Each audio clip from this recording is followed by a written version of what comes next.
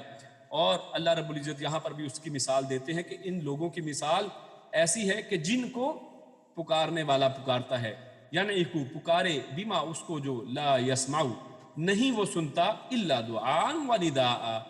الا سوائے دعا کے و نداء چلانے کے. دعان سے مراد یعنی قریب کی پکار، ندان سے مراد دور کی پکار. یعنی ایسے شخص کی مثال ایسے لوگوں کی ہے کہ جن کو ایک پکارنے والا کبھی قریب آ کر پکارتا ہے، کبھی اچھے انداز میں پکارتا ہے، کبھی ان کو دور سے پکارتا ہے. ان کے لیے حی علی الصلاح حی علی الفلاح کی ندائیں بلند ہوتی ہیں اور ان کو دین حق کی طرف بلایا جاتا ہے. اور لیکن ان لوگوں کی مثال کیسی ہے؟ سمن، کہ جیسے وہ بہرے ہیں. یعنی وہ ان آوازوں کو سنتے تو ہیں جیسے اللہ نے یہاں پر کہا،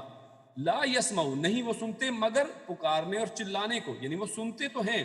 ان کے کانوں تک آواز تو پہنچتی ہے، یہ جو فزیکل اور حسی کان ہیں ان تک تو یہ آواز پہنچتی ہے، لیکن وہ آگے سے ان کا ریاکشن جو ہے، ان کا آگے سے رویہ کس طرح کا ہوتا ہے؟ سمن جیسے بہرے ہیں، بکمن جیسے گونگے ہیں، عمیون جیسے اندھے ہیں، فہم لا یاقلون پس وہ لا یاقلون وہ عقل ہی نہیں رکھتے ہیں. یعنی ان کی مثال اس طرح سے ہے جیسے بھیڑوں کی حفاظت کرنے والا جو ہے وہ ان کو آوازیں لگاتا ہے، تو بھیڑوں کو بے شک اس کی آواز تو آتی ہے لیکن اس کو پتہ نہیں ہے کہ یہ مجھے کیا کہہ رہے ہیں. یعنی وہ کہنے والا، مجھے پکارنے والا کیا پکار رہا ہے، اس کی پکار سے وہ بالکل آری ہیں، ان کو سمجھ ہی نہیں سکتے ہیں. اور اس کا اگر دوسرے انداز سے معنی لے تو آج دیکھیے مسلمانوں کو جب قرآن کریم پڑھ کر سنایا جاتا ہے تو ہمارے مسلمانوں کی اکثریت اور ہم میں سے اکثریت لوگ ایسے ہیں کہ جن کو قرآن کریم کا ترجمہ ہی نہیں آتا ہے، جن کو پتہ ہی نہیں ہے کہ قرآن کریم پکار کر ہمیں کیا کہتا ہے. یہ ہمیں پکارتا ہے کبھی ہلکی آواز میں، کبھی ڈرانے کے انداز میں، کبھی پیار سے، کبھی محبت سے اور کبھی تنبیہ کے ساتھ. اللہ رب العزت قرآن کریم میں جا بجا پکارتا ہے لیکن کسی پر اثر نہیں ہوتا ہے کیونکہ ہم اس کو سمجھنے والے ہی نہیں ہیں. تو اللہ رب العزت نے یہاں پر جو لوگ حق کی آواز کو صرف سنتے تو ہیں لیکن اس کو سمجھ نہیں پاتے ہیں، ان کو سمن بکمن عمیون یعنی بہرے ہیں، گونگے ہیں، اندھے ہیں، ان کے ساتھ ان کی تشبیہ دی ہے. اور اس سے یہ بھی پتہ چلتا ہے کہ جو تقلید کرنے والے ہیں اور اسی طرح جو بدعات میں پڑے ہوئے لوگ ہیں، ان کو آپ جتنا مرضی سمجھاتے جائیں، قرآن کریم کی آیات ان کے سامنے رکھیں تو اس کو پڑھ تو سکتے ہیں وہ، یعنی عربی ٹیکسٹ ان کے سامنے آتا ہے. اور حتیٰ کہ بعض کو تو اگر عربی آتی ان کو ترجمہ بھی آتا ہے لیکن اس کے باوجود اپنی ہٹ دھرمی پر وہ قائم رہتے ہیں اور وہ اس طرح سے آگے سے ان کا ریاکشن اس طرح سے ہوتا ہے کہ جیسے وہ بالکل بہرے ہیں کہ جو سن ہی نہیں سکتے ہیں، بکمن گونگے ہیں کہ آگے سے اگر سن بھی لیں تو پھر آگے سے اس کی یعنی آگے دوسروں تک وہ پہنچاتے نہیں ہیں. اور آپ کے اور ہمارے علم میں ایسے بہت سے علماء موجود ہیں جو چیزوں کو سمجھتے ہیں، جانتے ہیں اور وہ اکیلے میں جب نمازیں پڑھتے ہیں تو محمدی طریقے پر پڑھتے ہیں لیکن جب لوگوں کے سامنے آتے ہیں تو بکمن گونگے بن جاتے ہیں. ان کے سامنے وہ حق کو بیان نہیں کرتے ہیں، وہ اپنے تک صرف اس کو رکھتے تو ہیں، سن تو لیتے ہیں اور خود تک بعض اوقات عمل بھی کر لیتے ہیں لیکن آگے ان کو پہنچاتے نہیں ہیں کہ جیسے ان کی زبان ہی نہیں ہے. اور امیون وہ اندھے ہیں، اپنے سامنے یہ سب شرک و بدعات ہوتا ہوا دیکھتے ہیں لیکن اس کے باوجود اس پر وہ ان کو تنبیہ نہیں کرتے ہیں، ان کو ان برائیوں سے روکتے نہیں ہیں. جبکہ اللہ رب العزت نے قرآن کریم کے اندر اس امت کی صفت بیان کی ہے کہ یہ امت ایسی امت ہے کہ جو لوگوں کو برائی سے روکتی ہے اور بھلائی کا حکم دیتی ہے. اور آگے چلتے ہیں، آگے اللہ رب العزت نے حلال و حرام کے متعلق احکامات دیے ہیں اگلی آیت کے اندر. تو آیت نمبر 172 کے اندر اللہ رب العزت ارشاد فرماتے ہیں، یا ایھا الذین آمنو، یا ایھا اے الذین وہ لوگ جو آمنو سب ایمان لائے ہو، یعنی اے لوگوں جو ایمان لائے ہو، کلو تم سب کھاؤ، کل وہی پہلے بھی لفظ آیا تھا، کلو تم سب کھاؤ، من طیبات طیبات میں سے، پاکیزہ چیزوں میں سے، ما رزقناکم ما جو رزقنا ہم نے رزق دیا، کم تم سب کو، وشکرو اور شکر ادا کرو، للہ اللہ کا، اللہ کے لیے، ان کنتم ان اگر کن ہو تم سب، ایاہو اسی کی، ایا یعنی اس اور ہو اسی کی، تعبدون اگر تم اسی کی عبادت کرنے والے ہو. یہاں پر اللہ رب العزت نے خصوصاً مومنوں کو مخاطب کیا ہے۔ شروع کی آیت میں یا ایھا الناس یعنی انسانوں کو، تمام کے تمام انسانوں کو ایک عمومی طور پر اللہ رب العزت نے حلال اور طیب کھانے کا حکم دیا، لیکن اس آیت کے اندر اللہ رب العزت نے خصوصاً مومنوں کو ارشاد فرمایا ہے کہ وہ حلال اور طیب چیزوں کو کھائیں، اور اس میں سے جو اللہ رب العزت نے ان کو رزق عطا کیا ہے، واشکروا للہ، اور کیونکہ اللہ رب العزت ہی نے یہ حلال رزق ان کے لیے زمین کے اندر جا بجا مہیا کر دیا ہے، جو کھانے کی مختلف چیزوں کی شکل میں ہمارے سامنے ہے، جس میں سے ہم نباتات بھی کھاتے ہیں، اور جانوروں کا گوشت مختلف جانوروں کا، اور اسی طرح پرندوں کا گوشت ہم کھاتے ہیں، اور اسی طرح سمندری جانوروں کے ہم گوشت کھاتے ہیں۔ تو یہ ساری کی ساری پاکیزہ اور حلال چیزیں اللہ رب العزت نے ہمارے لیے مہیا کر دی ہیں۔ تو اللہ رب العزت یہاں پر ارشاد فرماتے ہیں واشکروا للہ، تو تمہیں چاہیے کہ تم شکر ادا کرو اللہ رب العزت کا، کیونکہ اللہ رب العزت نے یہ حلال چیزیں تمہارے لیے، یہ طیب چیزیں، یہ پاکیزہ چیزیں تمہارے لیے مہیا کی ہیں، تو لہٰذا تمہیں چاہیے کہ اسی کا شکر ادا کرو۔ ان کنتم ایاہ تعبدون، اگر تم ہو اسی کی پیروی کرتے۔ اور یہاں پر اللہ رب العزت نے ان کنتم ایاہ تعبدون کہہ کے عبادت کو، خالص اللہ کی عبادت کو، یعنی توحید کو اللہ رب العزت نے شرط قرار دے دیا ہے، اور شرط کے طور پر ساتھ ڈال دیا ہے کہ اگر تو تم توحید والے ہو تو تمہیں چاہیے کہ تم رزق حلال کے ساتھ کھانا کھاؤ، تمہیں چاہیے کہ اللہ کی طیب چیزوں کو کھاؤ، اللہ کی طیب چیزوں کو اپنا رزق سمجھو اور اسی میں سے اپنا حصہ لو۔ اور اس سے یہ پتہ چلتا ہے کہ توحید جو ہے اور رزق حلال اس کا کتنا گہرا ناتا ہے، اور اگر کسی شخص کے کھانے کے اندر حلال چیزیں شامل نہیں ہیں، اگر کسی شخص کا کھانا پینا جو ہے، پہننا جو ہے، یہ سب حلال میں سے نہیں ہے، تو اصل میں اس کی توحید کے اندر نقص پایا جاتا ہے، کیونکہ اللہ نے توحید کے ساتھ شرط کے طور پر اس کو بیان فرما دیا ہے۔ اور آگے ہم انشاءاللہ جو حلال چیزیں ہیں ان کی تفصیل بھی اگلی اس کے ساتھ ہی آگے دیکھیں گے۔ آگے چلتے ہیں، اللہ رب العزت ارشاد فرماتے ہیں انما، اس کے سوا نہیں کہ ما جو، یعنی بے شک، حرم حرام قرار دیا ہے، حرام کہا ہے، روکا ہے، علیکم تم پر، یعنی اللہ نے روک دیا ہے، حرام کر دیا ہے تمہارے لیے، علی علا اوپر، کم تم سب کے، المیتتا، میتتا میت، غور کیجئے یہاں پر لفظ ال کو ہٹا دے، آخر میں تے کو ہٹا دے تو لفظ آتا ہے میت، میم یا تا، اور میت ہم سب جانتے ہیں مردار چیز کو، یا مرے ہوئے شخص کو، یا مری ہوئی کسی چیز کو کہتے ہیں جو مردہ ہو۔ تو علیکم المیتتا، اللہ رب العزت نے حرام قرار دے دیا ہے آپ کے لیے، آپ کے اوپر، میتتا یعنی مردار چیز کو، اور اس مردار چیز کے اندر ہر وہ چیز یعنی جو ہو تو حلال، لیکن وہ آپ کے ذبح کرنے سے پہلے جو ہے وہ کسی بھی وجہ سے اگر مر جاتی ہے ذبح کرنے سے پہلے تو ایسی چیز جو ہے اللہ رب العزت نے حرام قرار دے دی ہے۔ اور دوسری چیز والدم، اور الدم یعنی خون کو اللہ رب العزت نے حرام قرار دیا ہے، اور اس خون سے مراد اصل میں وہ خون جب ہم کسی جانور کو ذبح کرتے ہیں تو اس وقت جو خون نکلتا ہے، تو ایسے خون کو استعمال نہیں کیا جا سکتا ہے۔ یا اسی طرح اگر کوئی جانور چاہے زندہ ہو، کیونکہ بعض افریقہ کے لوگ جو ہیں زندہ جانور کی نس کے اندر وہ ایک پائپ لگا دیتے ہیں، اور سخت کسی لوہے کا پائپ اس کے اندر ڈالتے ہیں، اور اس زندہ جانور کے اندر سے خون کو پی لیتے ہیں، تو اللہ رب العزت نے ایسا خون حرام قرار دیا ہے۔ وَلَحْمَ الْخِنْزِيرِ، اور لحمہ گوشت، الخنزیر خنزیر کا، سور کا گوشت، پگ کا گوشت اللہ رب العزت نے حرام قرار دے دیا ہے۔ وما اہل، اور ما جو اہل پکارا گیا ہو یا حلال کیا گیا ہو، پکارا گیا ہو، بھی اس پر، لغیر اللہ، لی کے لیے، غیر اللہ اللہ کے علاوہ، جو اللہ کے علاوہ کے لیے پکارا گیا ہو، یا جو اللہ کے علاوہ کے لیے حلال کیا گیا ہو، ذبح کیا گیا ہو، اللہ نے اس کو بھی حرام قرار دیا ہے۔ یعنی یہاں پر اللہ رب العزت نے اس آیت کے اندر اور آیت کے اس پہلے ٹکڑے میں 4 چیزوں کو حرام قرار دیا ہے، اور یہ ساری کی ساری وہ چیزیں نہیں ہیں کہ جو حرام ہیں، کیونکہ احادیث مبارکہ کے اندر اللہ رب العزت نے دیگر بہت سی چیزوں کو بھی، دیگر کچھ اور چیزوں کو بھی حرام قرار دیا ہے۔ یہاں پر ایک اجمالی حکم، یعنی ایک موٹی موٹی چیزیں جو ہیں اللہ رب العزت نے یہاں پر بیان فرما دیے ہیں، اور یہاں پر انما شروع میں اللہ نے لایا ہے انما حرم علیکم المیتۃ، کہ بے شک اللہ نے حرام کر دیا، یعنی اس کے سوا نہیں، جس کا مطلب ہے،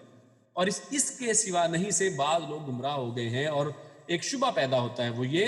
کہ شاید صرف یہ جو چیزیں 4 بیان کی گئی صرف یہی حرام ہے، ان کے علاوہ کوئی اور چیز حرام نہیں ہے. جبکہ یہاں پر انما یہ حصر ایک خاص سیاق میں آیا، یعنی یہ جو تخصیص کی گئی ہے اور بے شک کہہ کر، انما کہہ کر جو لفظ استعمال کیا گیا اور اس سے شروع کی گئی ہے بات، یہ خاص سیاق میں ہے، کیونکہ مشرکین کے اس فعل کے ضمن میں اس کو لایا گیا ہے کہ وہ حلال جانوروں کو بھی حرام قرار دے لیتے تھے. یعنی اللہ رب العزت نے جن جانوروں کو، گائے بھینس بکری کو حلال قرار دیا ہے، یہ بتوں کے نام پر ان کو چھوڑتے اور اس پر اپنے آپ کے اوپر ان جانوروں کو حرام قرار دے لیتے تھے. تو اس حوالے سے اللہ رب العزت نے ان کے ضمن میں اس کو ارشاد فرمایا ہے. اللہ تعالیٰ نے فرمایا کہ وہ حرام نہیں ہیں، حرام تو صرف یہ ہیں. یعنی آپ تم ان کو حرام کہتے ہو، حرام وہ نہیں ہیں، بلکہ حرام تو وہ ہیں جو اس ضمن میں یہاں پر آتے ہیں. یعنی اس کے علاوہ بھی دیگر محرمات تو موجود ہیں اور جن کا ذکر جو ہے یہاں پر اصل میں اس آیت کے اندر نہیں ہے، جبکہ احادیث مبارکہ کے اندر ان کی وضاحت موجود ہے. اور اسی طرح یہاں پر چند جو 4 چیزیں ذکر کی گئی ہیں،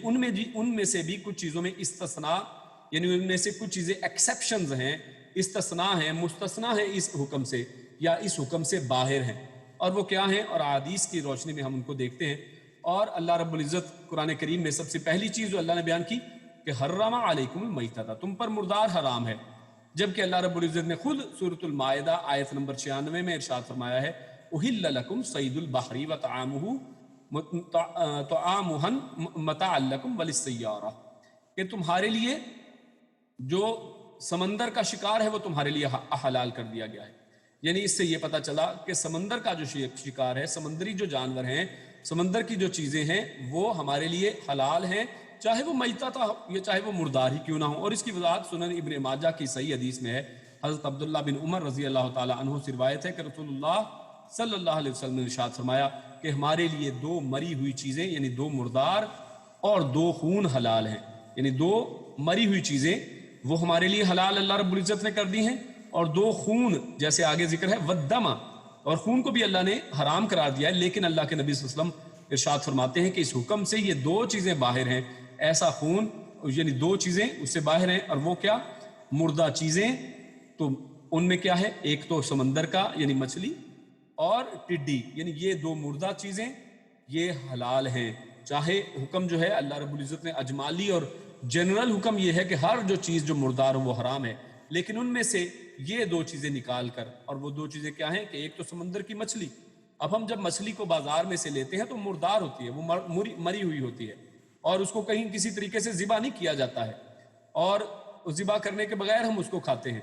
اور وہ اس وقت مردے کی حالت میں مری ہوئی ہوتی ہے. لیکن اللہ رب العزت نے اس کو ہمارے لیے حلال قرار دیا. اور دوسری چیز ٹڈی یعنی لوکسٹ، جو آج کل پاکستان میں کچھ علاقوں میں بھی ہے اور یہاں پر سعودی عرب میں بھی اور بعض موسموں میں وہ ہمیں نظر آتی ہے. تو ان 2 چیزوں کو اللہ رب العزت نے حالانکہ مردار ہیں لیکن حلال قرار دی. اور اس مچھلی کے حکم میں ایک واضح چیز سمجھ لیں، وہ یہ کہ ہر وہ مچھلی حلال ہے، یا پانی کا ہر وہ جانور حلال ہے جو پانی کے اندر ہی صرف رہ سکتا ہو، یعنی جو پانی کے بغیر زندہ نہ رہ سکتا ہو. اگر کوئی جانور باہر ہم رکھیں اور اس کے پانی کے بغیر بھی وہ زندہ رہے، جیسے بہت سے ایسے جانور ہیں جو تھوڑی دیر پانی میں بھی رہ لیتے ہیں لیکن باہر بھی وہ اپنی زندگی گزار سکتے ہیں، اگر پانی نہ بھی ملے تو وہ پانی کے بغیر زندہ رہ سکتے ہیں. تو ایسے جانور حلال اس ضمن میں نہیں آئیں گے. اور یہاں پر اس سے مراد صرف وہ جانور ہیں جو مکمل طور پر صرف پانی میں رہتے ہیں. اور اسی طرح جو دوسرے 2 خون ہیں والدم، جو اس سے باہر ہیں، اس حکم سے باہر ہیں، وہ ان میں سے ایک کلیجی یعنی جو خون سے بنی ہے، اور دوسری تلی. یہ 2 چیزیں جو ہیں یہ بھی ایسے 2 خون ہیں جس کو ہماری شریعت نے، اللہ کے پیارے رسول صلی اللہ علیہ وسلم نے حلال کیا ہے، اور یہ 2 چیزیں بھی ہمارے لیے حلال ہیں. اور ہم اس حکم سے ہمارے سامنے ایک اور بڑی اہم بات وہ یہ آتی ہے، اور اس سے اس بات کی طرف اشارہ نکلتا ہے کہ حدیث بھی قرآن کریم کی طرح دین کا ماخذ ہے. یعنی دین ہم جن چیزوں سے لیتے ہیں وہ صرف قرآن نہیں ہے، بلکہ حدیث سے بھی دین کو لیا جاتا ہے. یعنی ہم صرف حلال حرام یہ نہیں کہیں گے جو کچھ صرف قرآن میں آ گیا صرف وہ حلال ہے، جو صرف قرآن کریم کے اندر حرام ہے صرف وہ حرام ہے، بلکہ اللہ کے پیارے رسول صلی اللہ علیہ وسلم جس چیز کو حرام قرار دے دیں اور جس چیز کو حلال قرار دے دیں وہ بھی چیزیں ہمارے لیے حلال اور حرام کی حیثیت بنتی ہیں. اور اس سے یہ پتہ چلتا ہے کہ دین جو ہے ہم 2 چیزوں سے، قرآن اور حدیث دونوں سے لیں گے. اور جیسا کہ اللہ رب العزت نے سورہ الرحمن کے شروع میں بھی ارشاد فرمایا الرحمن علم القرآن خلق الانسان علمہ البیان، کہ اللہ نے نہ صرف قرآن انسان کو دیا ہے بلکہ اس کے ساتھ ساتھ علمہ البیان، اس کی وضاحت اور اس کی تفاصیل بھی اللہ رب العزت ہی نے عطا فرمائی۔ اور اسی طرح اللہ رب العزت نے سورۃ الواقعہ کے اندر بھی ارشاد فرمایا ہے کہ اللہ رب العزت نے جو ذمہ داری لی ہے وہ یعنی ان علینا جمعہ و قرآن ثم ان علینا بیانا، کہ اللہ رب العزت نے بیان کی ذمہ داری بھی جو ہے، قرآن کریم کی جو وضاحت کی ذمہ داری ہے، یہ بھی اپنے اوپر اللہ رب العزت نے لی ہے۔ تو یہ تمام جو احادیث مبارکہ ہیں ان سے بھی اسی طرح سے چیزیں حلال و حرام ثابت ہوتی ہیں۔ صحیح احادیث ہونی چاہیے کہ جس طرح سے قرآن کریم کے اندر حلال و حرام ہمارے سامنے واضح ہوتا ہے۔ اور آگے ہم ایک چارٹ کی شکل میں مختلف جو حلال حرام ہیں ان کی تھوڑی سی وضاحت آپ کے سامنے رکھتے ہیں کہ جو حلال یعنی کھانے جتنے بھی ہم چیزیں کھاتے ہیں ان کی دو بڑی قسمیں ہم کرتے ہیں، حلال اور حرام۔ اور حلال کے اندر اگر ہم دیکھیں تو جیسے ہمارے سامنے آیا کہ دو مردار جو ہیں وہ بھی اللہ رب العزت نے حلال کیے ہیں، جیسے مچھلی اور ٹڈی۔ اور اسی طرح حدیث میں آیا کہ پانی میں جو زندہ رہنے والے جو جانور ہیں، مچھلی ہے جیسے، تو اس کو اللہ رب العزت نے حلال کیا ہے۔ اور اسی طرح جیسے جو ایسے دو خون جو ہیں ان کو بھی اللہ رب العزت نے یعنی جیسے نبی اکرم صلی اللہ علیہ وسلم نے احادیث کے اندر حلال قرار دیا ہے، جیسے کلیجی اور تلی۔ اور اسی طرح گوشت کے ساتھ لگا رہ جانے والا خون، یعنی وہ خون جو گوشت کے اندر یعنی گوشت کو جب ذبح کیا جاتا ہے جانور کو تو اس کے اندر سے پوری ممکن کوشش کی جاتی ہے کہ خون کو نکال لیا جائے۔ اور ذبح کا جو اسلامی طریقہ ہے اس کے اندر اللہ رب العزت نے ایک ایسی حکمت اور ایسا سائنٹیفک طریقہ رکھا ہے کہ جس کے ذریعے میکسیمم خون جانور کے جسم سے نکل جاتا ہے، لیکن اس کے باوجود آپ دیکھیں گے کہ خون اس کے پھر بھی اس کے باوجود موجود رہتا ہے اس کے اندر،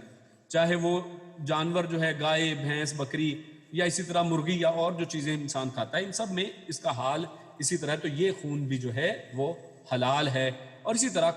قرآن و حدیث میں جس کے بارے میں بھی دلیل نہیں ہے، یعنی جس کے بارے میں اللہ رب العزت نے نہ اس کو حرام کہا ہے نہ حلال کہا، یعنی کوئی بات اس کے بارے میں ذکر نہیں کی ہے، تو ایسی تمام چیزیں ہمارے لیے حلال ہیں۔ یعنی اصل حکم جو ہے چیزوں کے کھانے میں وہ حلال کا رہتا ہے، الا یہ کہ اس پر ہمارے پاس کوئی دلیل موجود ہو کہ یہ چیز حلال نہیں ہے بلکہ یہ حرام ہے، تو اس کے علاوہ تمام چیزیں جو ہیں وہ حلال کی کیٹیگری میں رہیں گی۔ اور حرام کی طرف اگر ہم دیکھیں تو حرام میں جیسے اس آیت میں اس آیت کے حوالے سے شروع کرتے ہیں اور دیکھتے ہیں کہ کیا چیزیں اس میں آتی ہیں، کہ جیسے دم یعنی وہ خون حرام کی کیٹیگری میں آتا ہے کہ جو ذبح کرتے وقت جو نکلتا ہے۔ اور اسی طرح زندہ جانور کا جو خون، جیسے میں نے مثال دے کر آپ کے سامنے رکھا کہ ایسا خون جو ہے وہ حرام ہے۔ اور اسی طرح حلال جانور جو ذبح سے پہلے مر جائے تو وہ بھی حرام، یعنی میتہ جو کہ حکم میں جو آتی ہے، تو اس طرح کا مردار جو ہے وہ بھی حرام ہے۔ اور وہ جانور یا کوئی اور چیز جسے غیر اللہ کے نام پر پکارا جائے، جیسا کہ اس آیت کے اندر بھی اس کا ذکر ہے کہ غیر اللہ کے نام پر پکاری گئی وہ چیز وہ بھی حرام ہے۔ اور اسی طرح خنزیر کا گوشت اللہ رب العزت نے اسی آیت کے اندر حرام قرار دیا ہے۔ اور اسی طرح احادیث کے اندر اللہ کے پیارے رسول صلی اللہ علیہ وسلم نے ایک اصولی دو باتیں بتائی ہیں، اور اس اصول کے ساتھ ہمارے سامنے تمام جو جانور اور پرندے ہیں ان کے اندر حلال اور حرام کی تمیز بڑی آسان ہو گئی ہے۔ اللہ کے پیارے رسول صلی اللہ علیہ وسلم نے اس طرح سے وضاحت فرمائی کہ پرندوں میں جو پنجے سے شکار کرنے والے جو پرندے ہیں وہ سب حرام ہیں، یعنی تمام پرندے جو اپنے پنجوں کے ساتھ پکڑ کر شکار کرتے ہیں وہ حرام ہیں۔ اور یہ علیحدہ بات ہے کہ بعد میں یعنی وہ جو جانور جو ہے یعنی وہ جانور حرام نہیں ہے کہ جو شکار تو دوسرے طریقے سے کرتے ہیں، اپنے پنجوں کے ساتھ نہیں کرتے ہیں، لیکن بعد میں کھائیں وہ اپنے پنجوں کے ساتھ پکڑ کر، تو بے شک جانوروں کو اللہ رب العزت نے اس طرح سے ہاتھ نہیں دیے ہیں تو وہ اپنے پنجوں کے ساتھ جکڑ کر اس کو کھاتے ہیں، لیکن یہاں پر حکم میں شکار کی بات ہو رہی ہے، یعنی وہ شکار اس طرح سے کرے کہ اپنے پنجوں کے ذریعے پکڑے، تو ایسے جانوروں کو حرام قرار دیا گیا۔ اسی طرح درندوں کو، یعنی ایسے جانور جن کو کچلی والے جانور بھی کہتے ہیں، یعنی جن کے اندر کینائن دانت ہوتے ہیں، یعنی جو لمبے لمبے دو دانت آپ دیکھتے ہیں، یعنی درمیان کے 4 دانتوں کو چھوڑ کر سائڈوں پر انسان اگر دیکھے تو 2 4 یا 6 دانتوں کے بعد لمبے لمبے دانت ہوتے ہیں، تو ان ایسے جانور جن کے یہ لمبے دانت ہوتے ہیں، کچلی والے جن کو کہا جاتا ہے، یعنی درندے بھی جن کو کہا جاتا ہے، تو وہ جانور جو شکار اس طرح سے کرتے ہیں، یعنی شکاری جانور جو گوشت کا شکار کرتے ہیں، تو ایسے جانوروں کو بھی اللہ رب العزت نے حرام قرار دیا ہے۔ اور اس طرح جس جانور کو قتل کرنے سے منع کیا گیا ہو، یعنی جس کو اللہ رب العزت نے قرآن و حدیث میں منع کیا گیا ہو کہ اس کو قتل نہ کیا جائے، تو ایسے جانور بھی اصل میں حرام ہیں، یعنی جن کو اللہ رب العزت نے یا قرآن و حدیث میں منع کر دیا گیا کہ اس کو شکار نہ کیا جائے یا قتل نہ کیا جائے، تو وہ حرام ہے۔ یعنی اس حالت میں، جیسے حرام کی حالت میں بعض جانوروں کو اللہ رب العزت نے یعنی شکار کرنے کو منع کر دیا، تو اس حالت میں جو جانور آئیں گے تو وہ حرام کی کیٹیگری میں آئیں گے۔ اور اسی طرح جن جانوروں کی حرمت حدیث سے ثابت ہے،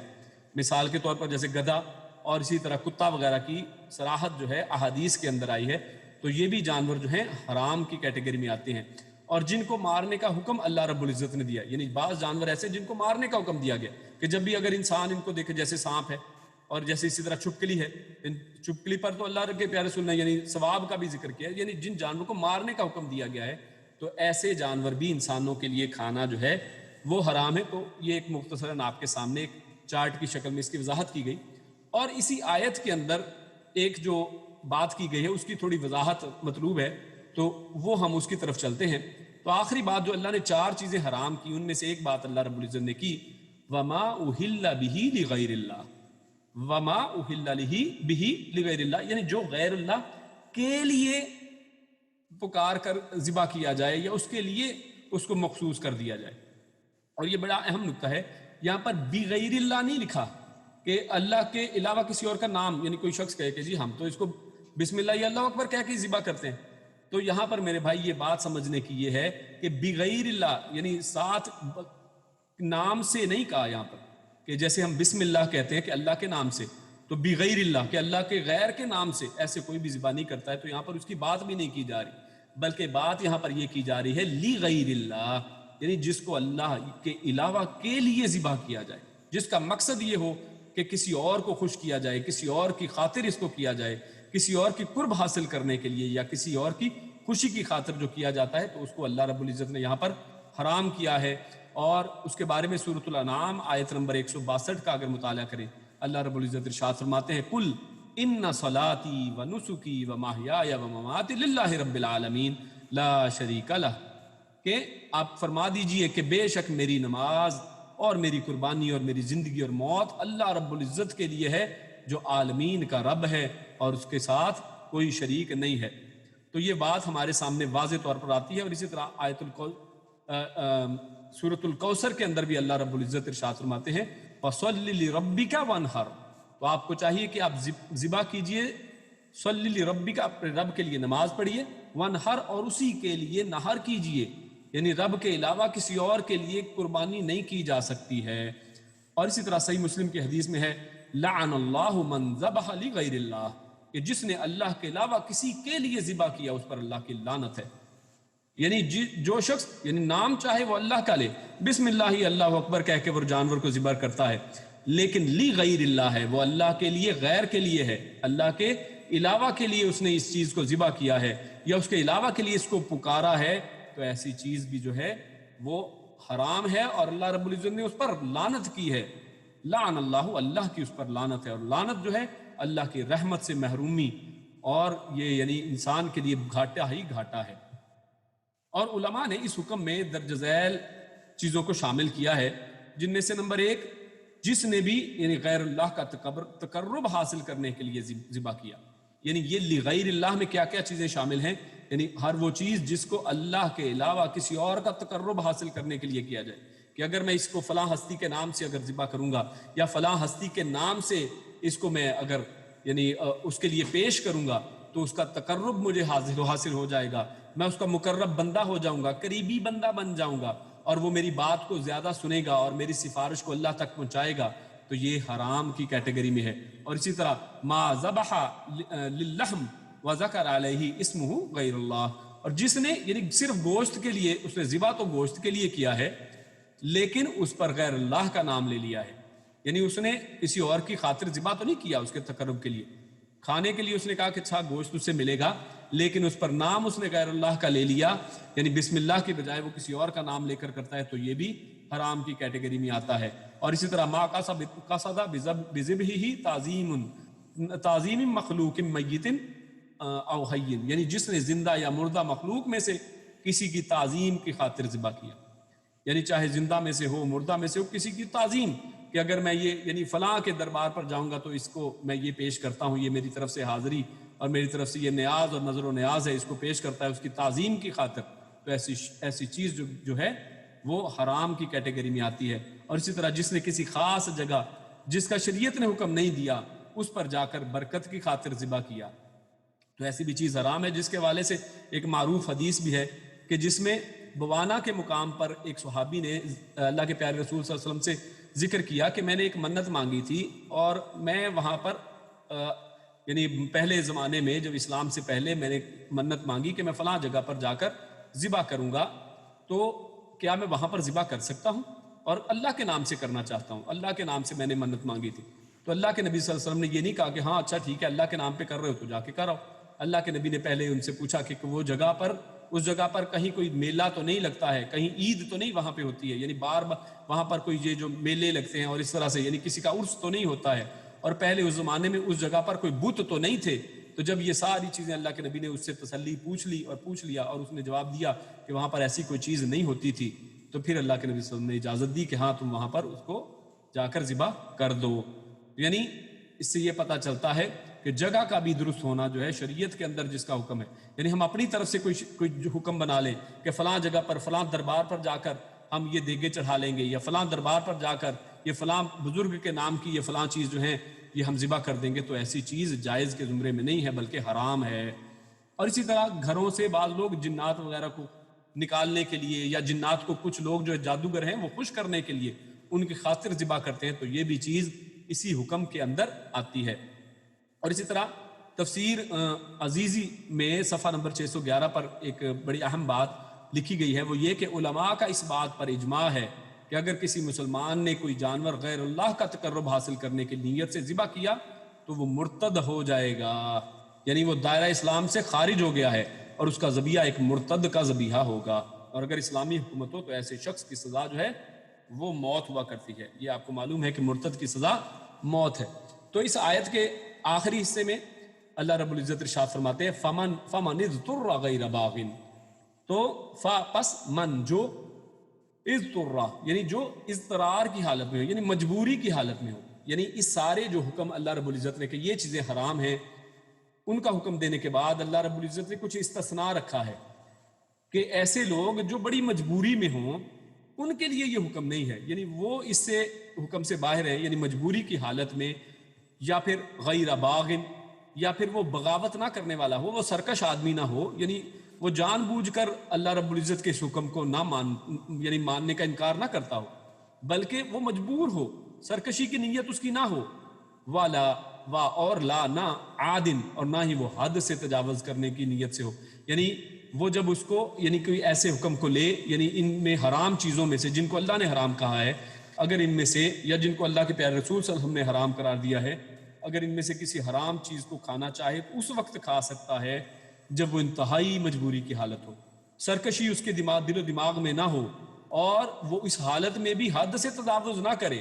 یعنی بلکہ اس سے اتنا ہی صرف کھائے, اتنا ہی فائدہ حاصل کرے کہ جتنا یعنی اس کی ضرورت کے لیے کافی ہو. یہ نہیں کہ اچھا پیٹ بھر کے اس وقت وہ پھر کھا لے, بلکہ صرف جس سے وہ زندہ رہ سکے, جس سے وہ مجبوری کی حالت سے باہر آ جائے, تو اتنا اس کو کھانے کی اللہ رب العزت نے اجازت دی ہے. اور اللہ نے کہا فلا اسم علیہ, پس لا نہیں اسما کوئی بھی گناہ علیہ اس پر, یعنی اگر کوئی بندہ مجبور ہے, کوئی سرکشی نہیں کرنا چاہتا ہے, حد کے اندر رہ کر ایک محدود پیمانے پر کھاتا پیتا ہے کسی حرام چیز کو بھی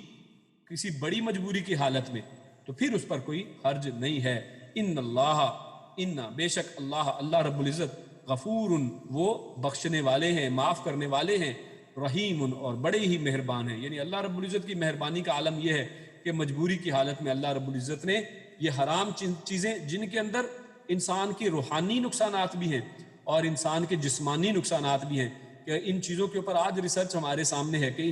یہ جو حرام کردہ چیزیں ہیں, اور اسپیشلی جیسے خنزیر کا گوشت ہے اور یہ خون ہے اور مردار ہے, ان کے اندر انسان جب مرتا ہے یا کوئی چیز جانور جب مرتا ہے تو اس کے جسم کے اندر کروڑوں بلینز کی تعداد میں جو بیکٹیریا اسی ٹائم محرک ہو جاتے ہیں, اس کے اندر سے بدبو آنی شروع ہو جاتی ہے, اس کے گوشت کو وہ پروسیس کرنا شروع ہو جاتے ہیں اور اس کو وہ سارے کھانا شروع کر دیتے ہیں اور گلا دیتے ہیں. اور اسی طرح یہ جو خون ہے اس کے اندر یعنی اسی طرح یہ جو سارے بیکٹیریا اور چھوٹے چھوٹے جو چھوٹے سے چھوٹی مائکروسکوپک چیزیں ہیں اس کو نقصان دہ بنا دیتی ہیں. اور اسی طرح خنزیر کے گوشت کے اندر بھی جو ہے ہمارے سامنے بہت سی ریسرچز ہمارے سامنے ہیں, ان کا مطالعہ کیا جا سکتا ہے کہ ان کو دنیا نے بھی آج مان لیا ہے کہ یہ چیزیں انسان کی صحت کے لیے نقصان دہ. تو اسلام اتنا یہ یعنی نزدیک اور نیچر کے نزدیک دین ہے کہ انسان کی حفاظت چاہتا ہے. اللہ رب العزت کا ان سب حرام اور حلال کے پیچھے بھی انسان ہی کا فائدہ ہے کہ انسان اللہ رب العزت کی اطاعت کرے تو اسی کا اپنا فائدہ ہونے والا ہے. آگے اللہ رب العزت حق کو چھپانے والوں کا تذکرہ فرماتے ہیں کہ جیسے ہمارے سامنے یہ ساری کی ساری سچویشن ہمارے سامنے آ گئی. اللہ رب العزت نے حلال و حرام کے احکامات ہمارے سامنے بیان فرمائے اور اللہ رب العزت نے بڑی وضاحت کے ساتھ ہمارے سامنے یہ ساری باتیں ہمارے سامنے آ گئیں. لیکن اس کے باوجود جو شخص حق کو نہیں مانتا ہے، جو اس کے باوجود دین کی باتوں کو چھپاتا ہے، ان کے بارے میں اللہ رب العزت یہاں پر ارشاد فرماتے ہیں ان الذین ان بے شک الذین وہ لوگ جو یکتمون، یہ پہلے بھی بات یعنی اس حق کو چھپانے کے حوالے سے پہلے آ چکی ہے کہ ان پر اللہ رب العزت لعنت کرتا ہے. تو یہاں پر اللہ رب العزت ایک نئے انداز میں اس کو بات کو کرتے ہیں اور اس پیرائے میں کہ جس کے سامنے جو نازل کیا گیا وہ لایا جاتا ہے تو پھر وہ کہتا ہے کہ نہیں میں تو اپنے آباء و اجداد کی پیروی کروں گا، اور وہ حق کو مسترد کر دیتا ہے، حق کی طرف نہیں آتا ہے اور حق سے بغاوت کا اظہار کرتا ہے اور کفر کرتا ہے. تو ایسے لوگوں کو اللہ رب العزت ارشاد فرماتے ہیں ان بے شک الذین وہ لوگ جو یکتمون وہ چھپاتے ہیں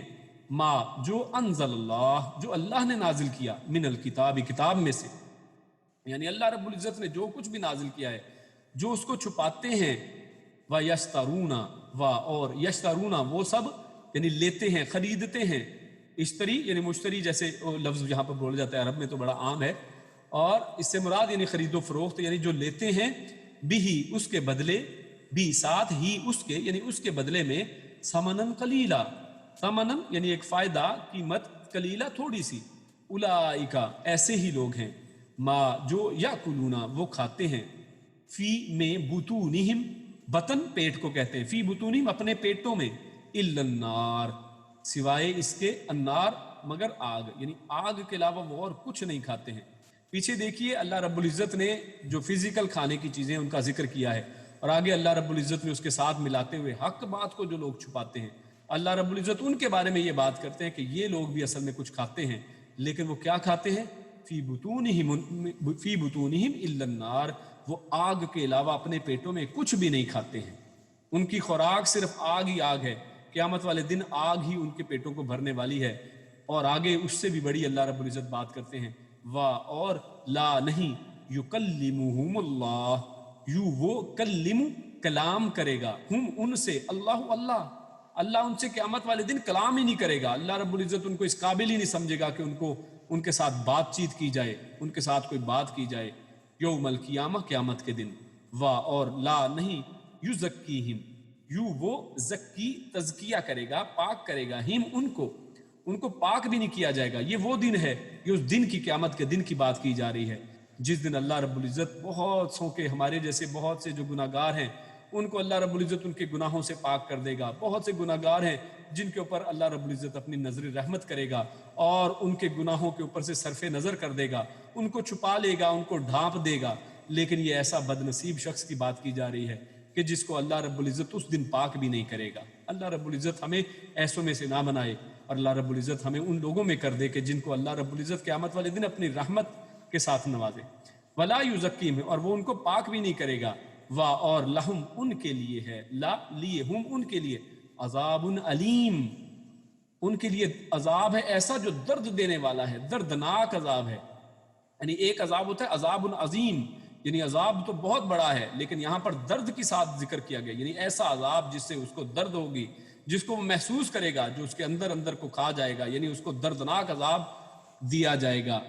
تو یہاں پر اس آیت کے حوالے سے ہمارے سامنے جو چیزیں آتی ہیں وہ یہ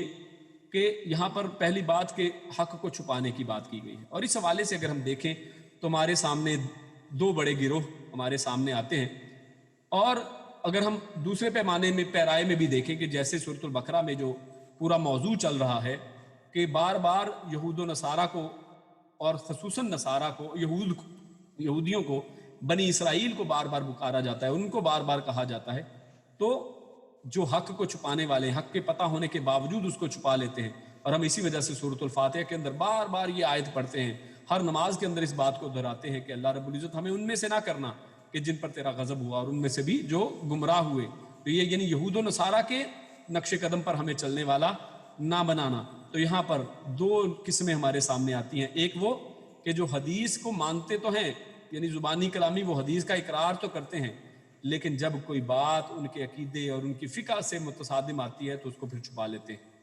یعنی ایسے بہت سی دین کے مسائل ہمارے سامنے ہیں کہ جن میں قرآن و حدیث کا جب ہم مطالعہ کرتے ہیں، جب ہم قرآن حدیث کو خود سے پڑھتے ہیں تو ہمارے سامنے حق واضح ہو جاتا ہے، لیکن جب ان لوگوں سے پوچھے تو یہ پڑھتے ہوئے، جانتے ہوئے، سمجھتے ہوئے، ساری حدیث کی کتابیں انہوں نے پڑھ رکھی ہیں، قرآن کریم کا مطالعہ انہوں نے کر رکھا ہے، اور جیسے میں نے پہلے بھی بتایا بہت سے علماء جو دیگر مذاہب اور فقہوں سے تعلق رکھتے ہیں، ان کے بارے میں نام لینا مناسب نہیں ہے، لیکن ایسے لوگ ہیں موجود ہیں کہ جو لوگ اپنی جو خصوصی نشستوں میں، اپنی علیحدہ نشستوں میں بیان کرتے ہیں کہ یہ لوگ جب اکیلے ہوتے ہیں تو ان کے اعمال قرآن و حدیث کے بارے میں اس کے مطابق ہوتے ہیں، لیکن جب لوگوں کے سامنے یہ مسائل کو پیش کرتے ہیں تو ان مسائل کو بالکل اور طریقے سے پیش کرتے ہیں، اور ان کو اپنی فقہ اور اپنے عقیدے کے متعلق، کیا اس لیے کہ کہیں یہ لوگ ہماری نشست کو چھوڑ نہ جائیں، یہ ہماری یعنی مجلسوں کو چھوڑ نہ جائیں، اور یہ ہمارے جو ہیں گلے اور ہمارے جو یہ دنیاوی جو فائدہ جس کا یہاں پر اللہ رب العزت نے ذکر کیا ہے، وَيَسْتَرُونَ بِهِ ثَمَنًا قَلِيلًا، یہ جو تھوڑی سی قیمت اور تھوڑا سا فائدہ دنیاوی ہے، اس کو صرف حاصل کرنے کی خاطر وہ مسائل کو گول مول کر دیتے ہیں اور ان کو چھپا لیتے ہیں، جس میں ہمارے سامنے بہت سے مسائل ہیں، اور ان میں سے مطلب بڑے بڑے مسائل آپ دیکھ لیں کہ طلاق کا مسئلہ ہی لے لیجئے کہ جب طلاق کا مسئلہ آتا ہے تو طلاق کے معاملے میں جب پھنس جاتے ہیں تو پھر یہ لوگ سب کے سب کہتے ہیں کہ اچھا علی دوسروں کے پاس چلے جاؤ، ان کے پاس آپ کے مسئلے کا حل ہے کہ ابھی یہ طلاق اصل میں ہوئی ہی نہیں ہے، جو آپ نے ایک دفعہ میں 3 طلاقیں دے دی ہیں اصل میں تو یہ طلاق ہوئی ہی نہیں ہے، اور جبکہ عام روٹین میں جب یہ مسائل کو بیان کرتے ہیں تو اسی طرح بیان کرتے ہیں کہ نہیں جناب اس کے بالکل الٹ یہ بات ہے،